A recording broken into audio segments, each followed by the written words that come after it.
సరిగ్గా ఏడాది కాలం పాటు రాష్ట్రపతి పాలనలో ఉన్న మణిపూర్లో నేడొక కొత్త అధ్యాయం మొదలైంది. 2025 ఫిబ్రవరి నుండి కొనసాగుతున్న ఉత్కంఠకు తెరదించుతూ ఈరోజు అంటే ఫిబ్రవరి 4, 2026న కొత్త ప్రభుత్వం కొలువుదీరింది. అసలు మణిపూర్ రాజకీయాల్లో ఈ మలుపులెందుకొచ్చాయి? కొత్త ముఖ్యమంత్రి ఎవరు? ఈ డ్రామా వెనుక ఉన్న అసలు కథేంటి?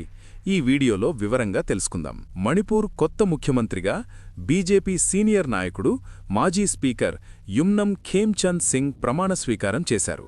అయితే ఇక్కడ అసలు ట్విస్ట్ ముఖ్యమంత్రి ఎన్నికలో కాదు, ఉప ముఖ్యమంత్రుల ఎంపికలో ఉంది. జాతుల మధ్య ఉన్న ఘర్షణలను తగ్గించడానికి ప్రభుత్వం ఒక వ్యూహాత్మక అడుగు వేసింది. 2 ఉప ముఖ్యమంత్రులను నియమించింది. నెమ్చా కిప్గెన్ అంటే కూకీ జో సామాజిక వర్గానికి చెందిన మొదటి మహిళా డిప్యూటీ సీఎం, ఎల్ దిఖో అంటే నాగా సామాజిక వర్గానికి ప్రాతినిధ్యం వహిస్తున్నారు. మేటీ, కూకీ మరియు నాగా వర్గాలను కలుపుకొనిపోవడమే ఈ కొత్త టీం ప్రధాన లక్ష్యం. అసలు ఈ పరిస్థితి ఎందుకొచ్చింది? 2025 ఫిబ్రవరిలో అప్పటి సీఎం ఎన్ బీరెన్ సింగ్ రాజీనామా చేయాల్సి వచ్చింది. దానికి 2 కారణాలున్నాయి. మొదటిది, కూకీ మరియు మేటీ వర్గాల మధ్య జరిగిన హింసను అదుపు చేయలేకపోవడం. రెండవది, బీజేపీలోని కొంతమంది ఎమ్మెల్యేలే ఆయనకు వ్యతిరేకంగా తిరుగుబాటు చేయడం. దీంతో కేంద్రం ఆర్టికల్ 356 ఉపయోగించి రాష్ట్రపతి పాలన విధించింది. సరిగ్గా 1 ఏడాది తర్వాత రాజ్యాంగపరంగా రాష్ట్రపతి పాలనను పొడిగించే అవకాశం లేకపోవడంతో కొత్త ప్రభుత్వం ఏర్పాటు అనివార్యమైంది.